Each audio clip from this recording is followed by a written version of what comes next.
지금이 세컨하우스 마련할 최고의 기회다. 지금이 내가 원하는 장소에서 전원 생활을 준비할 절호의 찬스이다. 우리네님들 조금 더 땅값이나 주택값이 떨어지길 기다리시나요? 너도 나도 원할 때는 좋은 땅이나 주택은 나오질 않아요. 나오더라도 아주 비싼 값에 나오죠. 하지만 지금은 어떻습니까? 조금만 둘러보시면 아주 좋은 땅들이 보일 겁니다. 지금이 바로 찬스입니다. 리스크 없는 성공은 없죠. 리스크만큼 성공의 보수도 크다 할 수 있습니다. 어려운 시점에서 기회를 찾는 우리네님들을 생각해봅니다. 지나고 나면 그때가 기회였구나라고 후회했던 지난날 많았을 것입니다. 현재 전원주택 시장은 여러 요인에 의해 변화하고 있습니다. 최근 몇 년간 도시 탈출과 자연 친화적인 생활에 대한 수요가 증가하면서 전원주택에 대한 관심이 높아졌습니다. 특히 코로나19 이후 재택근무와 원격근무가 늘어나면서 도심에서 벗어나 조용하고 넓은 공간을 선호하는 사람들이 많아졌습니다. 하지만 최근 경제 불확실성과 금리 인상 등의 요인으로 인해 주택시장 전반이 다소 둔화되었습니다.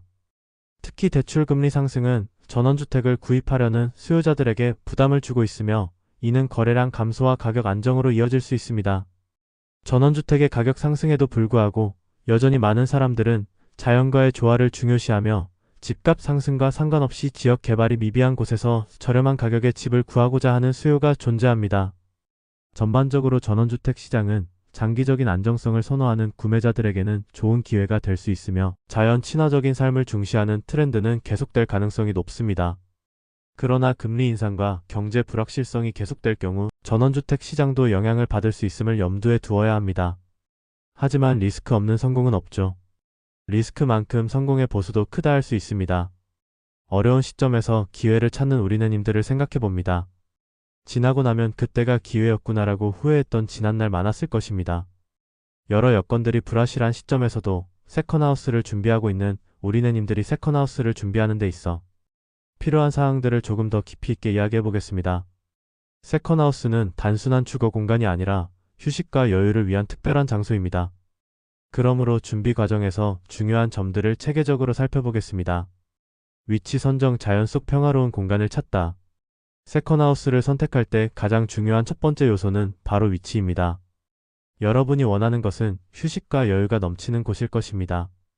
그런 곳을 고를 때는 주변 환경을 꼼꼼히 따져봐야 합니다.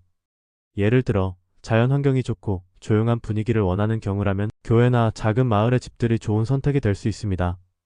하지만 너무 외진 곳은 접근성이 떨어져 불편할 수 있기 때문에 최소한의 편의시설이 가까운 곳을 고르는 것이 좋습니다.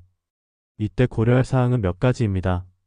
도로 접근성, 상점과 병원 등의 근접성, 기후 조건 등이 있습니다. 예를 들어 겨울철에 눈이 많이 내리는 지역이라면 눈 치우기나 난방 시스템에 추가 비용이 발생할 수 있음을 고려해야 합니다. 또한 여름에는 온도가 너무 높거나 습도가 높은 곳이라면 공기순환이나 냉방 장치에 대한 고민도 필요하겠죠. 또한 주변 환경도 중요한 부분입니다. 숲이나 바다 근처, 산속 등 자연 경관을 즐길 수 있는 곳이 이상적입니다. 만약 활동적인 취미가 있다면 근처에 하이킹이나 자전거 타기 좋은 곳이 있는지 살펴보세요. 이런 활동이 가능하면 세컨하우스에서 보내는 시간은 더욱 즐거울 거예요. 집의 설계와 구조, 실용성과 휴식의 균형. 세컨하우스를 설계할 때 가장 중요한 것은 바로 편안함과 실용성입니다. 주말이나 휴가 때 간단하게 쉴 수 있는 공간이어야 하므로 지나치게 복잡한 구조보다는 심플하고 효율적인 구조가 좋습니다. 건축 면적이 20평 정도 세컨하우스를 생각해보면 제한된 공간에서 최대의 효율을 추구해야 합니다. 작은 공간을 최대한 활용할 수 있도록 구조와 배치에 신경을 써야 합니다.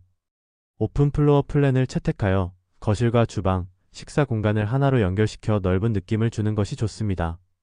이렇게 하면 공간을 더 넓게 쓸 수 있습니다.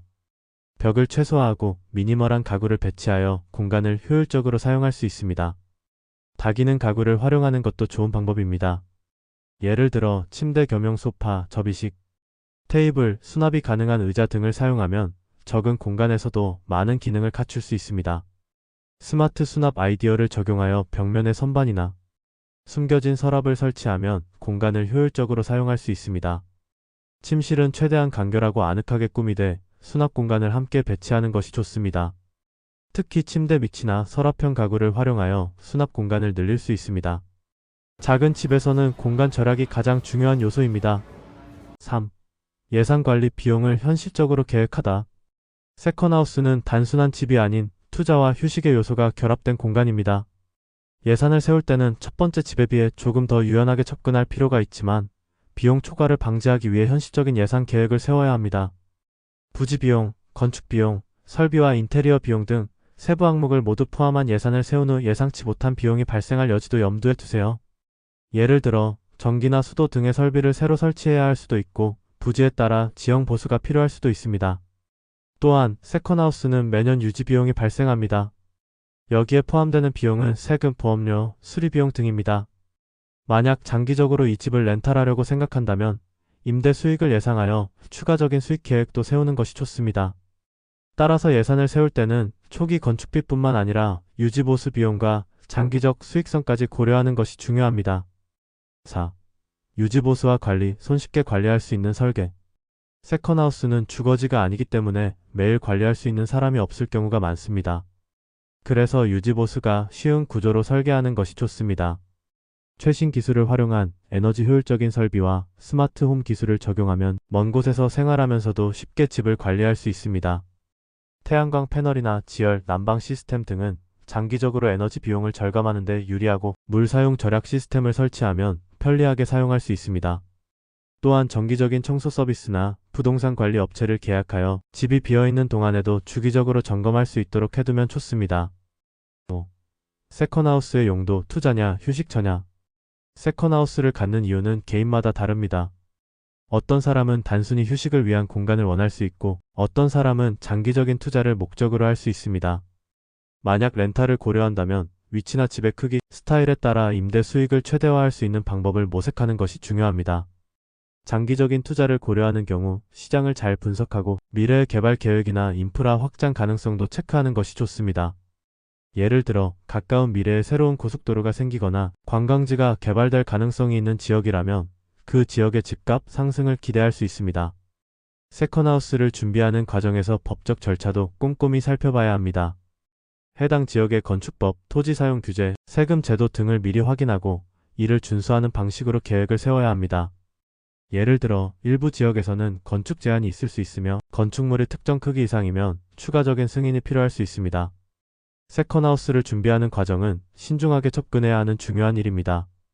위치, 예산, 설계, 유지보수, 법적 요건 등 다양한 요소를 꼼꼼히 살펴보며 여러분의 휴식처이자 투자처로서 만족스러운 공간을 만들 수 있습니다. 이 모든 과정을 잘 계획하여 나중에 이곳이 여러분에게 행복과 편안함을 제공하는 장소가 되길 바랍니다. 오늘은 여기까지입니다. 저는 더 좋은 영상으로 다시 찾아뵙겠습니다. 건강하고 행복하세요.